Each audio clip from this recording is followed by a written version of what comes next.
The next speaker is Rob Greuter from the Partij, I would say in English, Human Spirit, Mens and Spirit. Thanks for being here, and I give you the word, and I'm going to look up your slide. Thank you. Are you having fun today?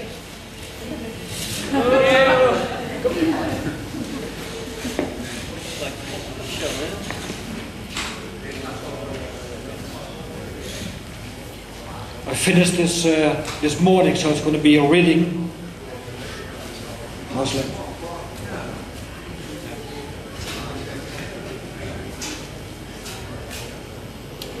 All right. Good afternoon, everybody. My name is Rob Greuter, committee member of Partij for Mens and Spirit, in English, Human and Spirit. The party was founded in March 2008, and during the latest national elections last summer, maybe you all remember that,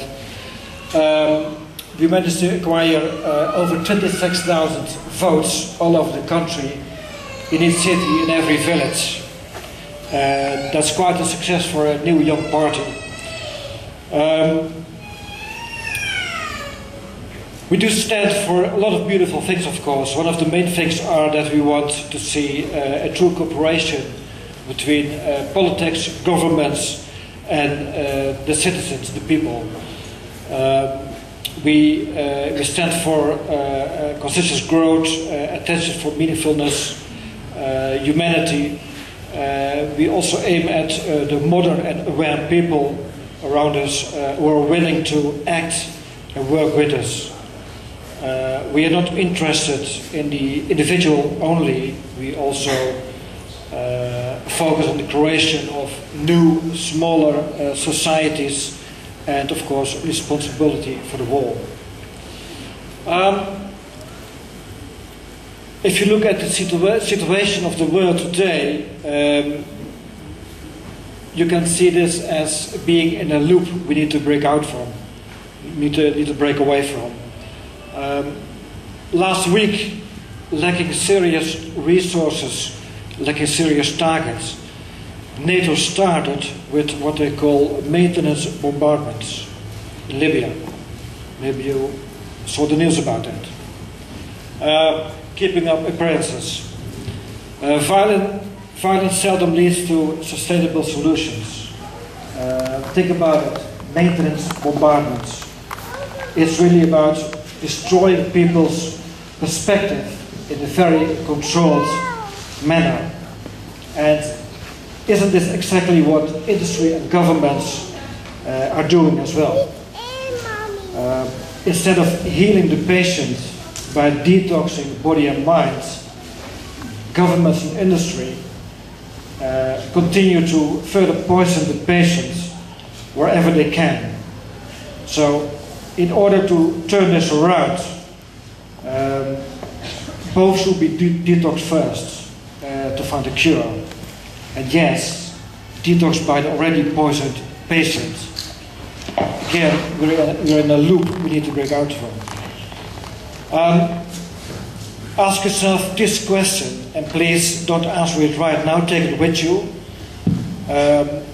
What would have happened if NATO bombarded Libya in the past months with tons of beautiful flowers? Visualize this. Politics. I'm here to talk about politics. I'm sure you all agree that politics is failing big time. There's not a real argument about it. Just look at what happened in the US during the past weeks. In the US, they face a two-party system. Normally, that's a lot more convenient than, for example, the situation in the Netherlands, where we have multiple parties. The downside of that is that the decision-making process is quite lengthy. The two-party system in the US, however, brings us other challenges, major challenges. The system incorporates, in fact, three kinds of ideas. The Democrats have no ideas, the Republicans have bad ideas, and the citizens have no idea what happened. It just demonstrates that the models we use are ineffective to address the challenges and to require impact. Change, important word today. The proposition of many is that only changing ourselves we can change the world. And this is true. This sounds like a very valid proposition. However, we are all human beings. Therefore, we cannot simply and instantly change just like that. What we can do is think, question everything, listen to others, really try to connect to other people, learn from our learning moments, improve and enrich ourselves. And that rather touches quick evolution than change. We also need to talk a bit about rules. We have already known rules and regulations since a long time. In the early days, even unwritten rules or regulations. And it worked out quite well for some time. Today's societies are put in concrete by very tight laws and regulations. Attempts to control and regulate about everything. These tight regulations, however, what they really do is find symptoms. That's all they do. And at the same time, all people hear about today is about capitalism and market forces. But what people want to hear about are alternatives. They want to hear new inspiring storylines.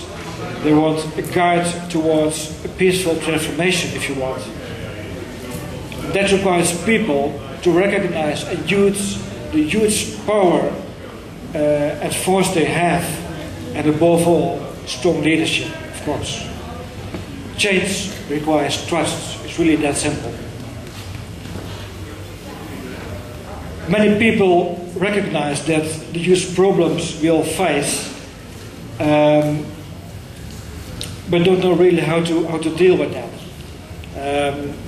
Still, little nothing is really happening. We are doing too little, despite all the beautiful plans we have and we talk about. Why is that? What's happening? If you look at countries, they are in fact very similar to how human beings behave. The older they get, the harder they are willing to change. For 99.5%, we are all similar to each other. But the world faces so many problems because we spent all this time, 99.5%, to the 0.5% in which we differ from each other. And this focus is not very helpful. People don't really see a realistic and solid storyline, bringing enough confidence to support the required changes, transformations. It's very human to choose for certainties in life. That's a very big issue. We are losing certainties, and we still feel a very strong need to choose for that. Without offering enlightening missions and visualizations, nothing will happen. Really nothing. Crises have repeatedly proven to offer zero guarantees towards a good result. In Egypt, for example, the old elite is still in place, still in power. And this has everything to do with people knowing exactly what they do not want. Lacking a solid, inspiring alternative. In other words, they don't know what they do want. And this is very critical to understand. So, in addition, we need to develop modern serving leadership in politics as well. The type of leadership that empowers individuals and facilitates local communities, including local rules. And And that's why we need governments as a service to the community. Experts and people, insights, need all the space available instead of being the playing field of politics only. Politics should transform to a translator of people's opinion and pull them closer to itself.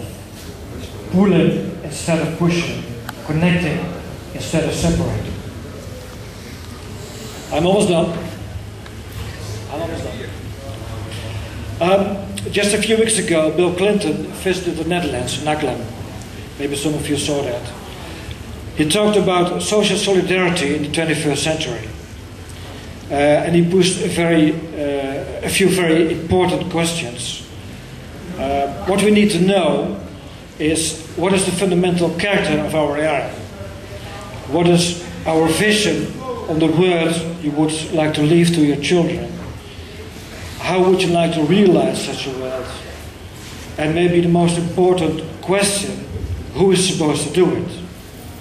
When people talk about change, it always ends in, you go first. And there are many more questions, of course. How do we work together from our own individual identity? To what extent do rules and laws fit in there?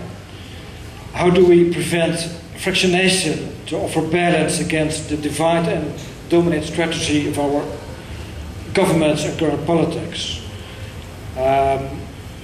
We are all bombarded with information that could help us free our minds. But this broad information access also helps misleading us, work addictive and blunting. Especially young people are very sensitive to all these possible directions. They could easily drown in information floods. On the other hand, we do see a strong trend of new thinking developing within young people, and that's very encouraging, of course. Besides all these questions, we also are in the middle of some crises we need to deal with. And looking at that from another perspective, there isn't really an economic crisis. There isn't really a debt crisis. There isn't really a money crisis. There's even no food crisis, and there's even no health crisis. What we're all facing really is a karma crisis. Think about that. Questions do require answers. How do we get from A to B more effectively? What we do need is an inspiring global plan offering perspective to everybody, implemented by strong visionary leadership. And of course we do need a little budget. A successful plan requires fundamental analysis of the current situation, the current challenges, and a clear vision, including implementation roadmap on the world we would like to leave to our children. But first of all, we need to start thinking and working together, and therefore we need to get to know each other a lot better. Thank you very much for your attention.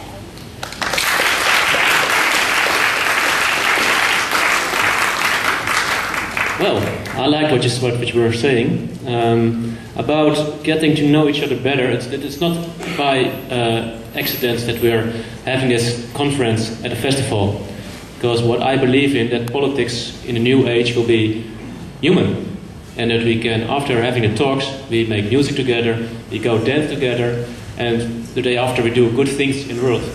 So thank you for that one.